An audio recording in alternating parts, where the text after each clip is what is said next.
بسم اللہ الرحمن الرحیم۔ طریقہ نہیں ہے، طریقہ یہ ہے کہ جس کو عمل آتا ہے دوسرے کو سکھلائے۔ اب کتاب سے تو وہ سیکھے گا جس میں طلب ہوگی، یہاں امت کو طلب پر لانا ہے، جن میں طلب نہیں ان کو خود سکھلاؤ۔ سنت طریقہ خود سکھلانے کا ہے، کتاب معلم نہیں ہے، کتاب کا معلم ہونا مسنون نہیں ہے، کتاب کا معلم ہونا مسنون نہیں ہے، بلکہ محمد صلی اللہ علیہ وسلم کا خود معلم ہونا سنت ہے، عالم کا معلم ہونا سنت ہے، جس کو جو عمل آتا ہے دوسروں کو سکھلائے۔ یہی سنت طریقہ ہے تعلیم کا، یہی سنت طریقہ ہے تعلیم کا۔ کتاب معلم نہیں ہے، کتاب معلم نہیں ہے۔ میں تو سمجھتا ہوں کہ اس زمانے میں صرف کتاب پر علم کو چھوڑ کر کہ کتاب سے لوگ دین پر آ جائیں گے، یہی امت کی جہالت کا بڑا سبب بنا، یہ امت کی جہالت کا بڑا سبب بنا کہ لوگ کتابوں میں علم کو لکھ کر فارغ ہو گئے ہیں۔ حالانکہ جس کے پاس جو علم ہے اس کو چاہیے کہ دوسرے کو خود سکھلائے۔ نبی خود فرما رہے ہیں بعثت معلما، جس کے پاس جتنا علم ہے نبی نے حکم دیا ہے بلغوا عنی ولو آیا، تمہیں ایک آیت آتی ہے تمہارے ذمے، دوسرے کو سکھلانا تمہارے ذمے ہے۔ تعلیم کی فرضیت معلم کے ذمے ہے، نہ کہ کتاب کے ذمے۔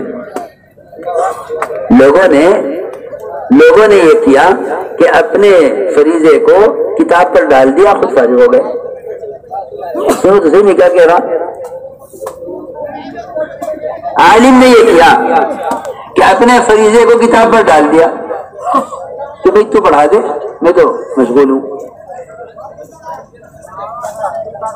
میں سوچتا ہوں کتنے علماء ایسے ہیں جن کو اللہ نے علم دیا ہے، تجارت کرتے ہیں، زراعت کرتے ہیں یا کوئی اور دوسرا کام کرتے ہیں۔ اگر علماء مسجدوں میں آنے والوں کی نماز درست کرانے لگے، حلقہ لگا لیں مسجد میں کہ آ جاؤ بھائی محلے کے لوگ، پھر نماز کے بعد پھر نماز میں زیادہ لوگ جمع ہوتے ہیں، بھائی تعلیم ہو گئی، تعلیم کے بعد ایک عالم موٹی موٹی مسائل نماز کے، وضو کے طریقے بتلا دے، موٹے موٹے نماز کے مسائل سکھلا دے۔ اس کے محلے میں بے شمار لوگ ہیں جو نماز میں کچھ نہیں پڑھتے، تم چل کے دیکھ لو، ملاقات کر کے دیکھ لو۔ ایک منٹ، جیسے ویڈیو بنا رہے ہیں، ایک صاحب ملے، یہ بنا رہے ویڈیو، ایک صاحب ملے، اب یہ یہیں سے سیو ہوگی۔ بھائی نماز پڑھتے تھے، پابندی سے پڑھتے ہیں، ارے کیا ہے ریکارڈنگ ہے، نماز سکھلا اس میں نے کیا رکوع سجدہ قوما جلسہ اس میں یہ کرتے ہیں۔ پڑھتے کیا ہو؟ قرآن سنا دو، کبھی قرآن تو نہیں پڑھتے، سورہ فاتحہ سنا دو، سورہ فاتحہ بھی نہیں سیکھی، نماز پڑھتے ہیں۔ کب سے پڑھتے ہو؟ 20 سال سے نماز نہیں چھوٹی میری۔ اب بتاؤ 20 سال کی نماز اللہ کے یہاں سے مردود ہے نہیں؟ پوچھو کیا پڑھتے ہو؟ جی بس نماز میں سبحان اللہ کہتے رہتا ہوں، کچھ نہیں۔ کہاں سورہ فاتحہ، کہاں قرات، کہاں سورت، کہاں دعائیں، کچھ نہیں۔ اسے بھی خیال یہ ہے، اسے بھی نہیں پتا لوگ کیا پڑھتے ہوں گے نماز میں، وہ بھی سمجھ رہا ہے کہ جس سے میں پڑھتا ہوں ایسے لوگ بھی پڑھتے ہوں گے۔ امت کی جہالت کتابوں سے ختم نہیں ہوگی، امت کی جہالت تو امت کے ساتھ اختلاط کرنے سے، انہیں لے کر نکلنے سے، ان کے ساتھ رہنے سے معلوم ہوگا۔ میرے دوستوں بزرگوں عزیزوں، سمجھانے کے لیے کہہ رہا ہوں، اگر کتابوں کے اندر بیماریاں لکھ دی جائیں، اگر کتابوں میں بیماریاں لکھ دی جائیں کہ بھائی فلاں ملک میں یہ بیماریاں ہیں، فلاں صوبے کے اندر فلاں موسم میں یہ بیماریاں آتی ہیں، تو آپ مجھے بتائیے کیا اس کتاب کو پڑھ کر لوگوں کو معلوم ہو جائے گا کہ لوگوں میں کس کو کیا بیماری ہے؟ ارے بولو تو صحیح کچھ۔ اس کتاب کو پڑھ کے معلوم ہو جائے گا کہ ہریانہ میں کیا بیماریاں ہیں کہ نہیں؟ وہ تو ڈاکٹر آئیں گے، ملیں گے، ملاقات کریں گے، مریضوں کے لیے کیمپ لگائیں گے، پھر وہ مریض کیمپ میں آئیں گے، پھر ڈاکٹر کے درمیانے بیٹھیں گے، ایک ایک کا حال معلوم کریں گے، نبض دیکھیں گے، پھر بتائیں گے کیا بیماری ہے۔ کیوں بھائی؟ میں اسی لیے عرض کر رہا کہ علماء کی ذمہ داری ہے کہ وہ اپنی مسجدوں میں علم کے حلقے قائم کریں اور مسجدوں میں آنے والوں کو نماز سکھلائیں۔ جو جماعتیں نکلیں ان کے ساتھ نکلیں، تاکہ یہ علماء خروج کے زمانے میں جماعتوں کو یہی طریقہ سنت تھا